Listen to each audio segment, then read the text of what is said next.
আমাদের। আমরা এত কষ্ট করতেছি, রোদ বৃষ্টি, তারপরে এই মশার কামড়, মহিলারা আজকে রাস্তায়, শিক্ষক হয়ে আজকে আমরা শিক্ষক হয়ে আজকে রাস্তায় পড়ে আছি 44 দিন। তারা কোনো কানেই নিচ্ছে না আমাদের দাবিগুলো। আমরা কি কোনো অযোগ্য দাবি নিয়ে আসছি? আমরা তো আমাদের যোগ্য দাবি নিয়ে আসছি। আমরা সমাজের অবহেলিত বাচ্চাদের নিয়ে কাজ করি। আজকে আমরা সমাজের অবহেলিত বাচ্চাদের নিয়ে কাজ করি, এটাই কি আমাদের অপরাধ? আমরা কেন আজকে 44 দিন ধরে এই রাস্তায় পড়ে থাকি?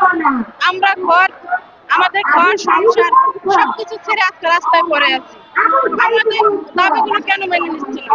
শুধু বলছে এই 3 কর্মদিবস, এই 5 কর্মদিবস এরকম বলে যাচ্ছে, কিন্তু আমাদের একদিনও দাবিগুলো মানছে না। আজকে আমরা লং মার্চ সচিবালয় ঘেরাও করতে চাই আমাদের দাবিগুলো আদায় করার জন্য। আজকে যদি আমাদের দাবিগুলো না মানা হয়, আমরা কঠিনতম আরো হব। যতদিন দাবি না মানা হবে ততদিন পর্যন্ত আমরা এই রাজপথ ছাড়বো না। এই বলে আমার কথা শেষ করলাম।